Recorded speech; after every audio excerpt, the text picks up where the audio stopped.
Hello students, welcome to my YouTube channel. आज की इस वीडियो में हम देखेंगे क्लास 10 साइंस चैप्टर 2 अम्ल क्षारक एवं लवण चैप्टर से धावन सोडा, जिसे वाशिंग सोडा कहा जाता है, वाशिंग सोडा बनाने की विधि, वाशिंग सोडा के गुण व इसके उपयोग को देखेंगे, जो आपके यूपी बोर्ड एग्ज़ाम में 5 नंबर या 4 नंबर के क्वेश्चंस को पूछे जाते हैं। इसके बनाने की विधि व इसका रासायनिक नाम, रासायनिक अणुसूत्र इसका पूछा जा सकता है, जो कि आपको मैक्सिमम 5 नंबर के यहाँ पर ये क्वेश्चंस आते हैं यूपी बोर्ड एग्ज़ाम्स में। तो देखते हैं इसे किस प्रकार बनाया जाता है व इसके यूजेस क्या हैं। सबसे पहले देखते हैं धावन सोडा, जिसे कहा जाता है वाशिंग सोडा।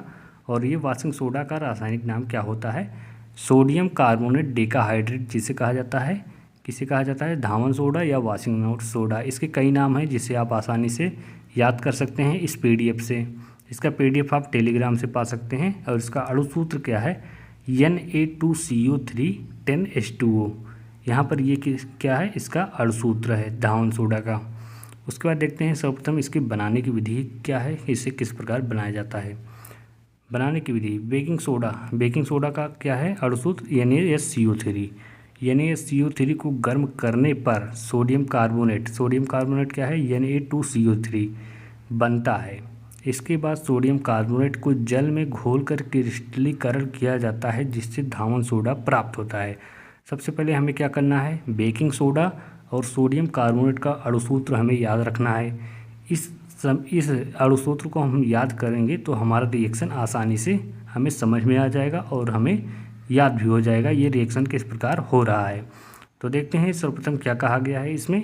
बेकिंग सोडा को गर्म करने पर सोडियम कार्बोनेट बनता है। तो यहाँ से देखते हैं सोडियम हाइड्रोजन कार्बोनेट, जिसे क्या कहा जाता है? Baking soda. बेकिंग सोडा को हाई टेम्परेचर पर क्या किया जाता है? गर्म किया जाता है। तो यहाँ से क्या प्राप्त होता है? Na2CO3, जिसे कहा जाता है सोडियम कार्बोनेट। सोडियम कार्बोनेट जब प्राप्त हो रहा है, उसके साथ साथ हमें जल और कार्बन डाइऑक्साइड देखने को यहाँ पर मिल रहे हैं। ये सभी हमें यहाँ पर Na2CO3 को देखना है। तो यहाँ से हम Na2CO3 जो बना है उसके बाद क्या करेंगे? इसके बाद सोडियम कार्बोनेट को जल में घोलकर क्रिस्टलीकरण किया जाता है, जिससे धावन सोडा प्राप्त होता है। अब ये Na2CO3 है, इसका क्या करेंगे? हम जल में घोलकर क्रिस्टलीकरण करेंगे। तो देखते हैं आगे रिएक्शन में किस प्रकार इसे किया गया है। H2O और यहाँ पर CO2 को हम अभी छोड़ देते हैं। तो यहाँ पर Na2CO3 प्लस 10H2O है। 10H2O क्या है?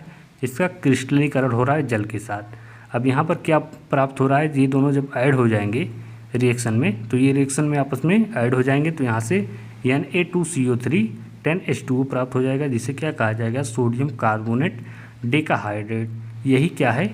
यही है हमारा वाशिंग सोडा, जिसे क्या कहा जाता है? धावन सोडा। यही क्या है? धावन सोडा, जिसे क्या कहा जाता है? Washing soda. तो इसमें क्या क्या हमने देखा पहले? इसमें क्या है? यही बेकिंग सोडा है। बेकिंग सोडा को सोडियम कार्बोनेट में गर्म करने पर प्राप्त होता है सोडियम कार्बोनेट। सोडियम कार्बोनेट का जब क्रिस्टलीकरण होता है जल के साथ, जल में घोलकर, तो क्या प्राप्त होता है? Sodium carbonate decahydrate. इसी प्रकार के पीडीएफ पाने के लिए SR स्मार्ट लर्न को सब्सक्राइब करिए। और इसका धावन सोडा का गुण देखते हैं क्या क्या होता है। यह एक सफ़ेद क्रिस्टलीय ठोस पाउडर होता है। जल को मृदु सॉफ्ट करने में सहायक होता है। यह पानी में अत्यधिक घुलनशील है, एक मजबूत क्षारीय घोल बनाता है। घुलनशील है और एक मजबूत क्षारीय घोल बनाता है। इसका क्वथनांक 1600 डिग्री सेल्सियस तथा गलनांक 851 डिग्री सेल्सियस होता है। धावन सोडा का उपयोग, यूजेस ऑफ वाशिंग सोडा, कपड़े धोने में दाग हटाने के लिए इसका यूज किया जाता है। बर्तनों से तेल और चिकनाई साफ करने में, घर की सतहों की सफाई में, पानी की कठोरता को कम करने में भी इसका यूज किया जाता है। किसका? धावन सोडा का।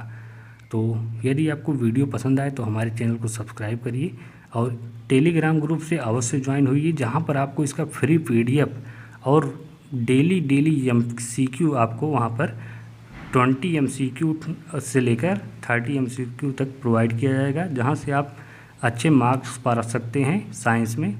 और इसी प्रकार के वीडियो पाने के लिए हमारे चैनल को सब्सक्राइब करिए और अपने फ्रेंड के साथ वीडियो को ज़्यादा से ज़्यादा शेयर करिए।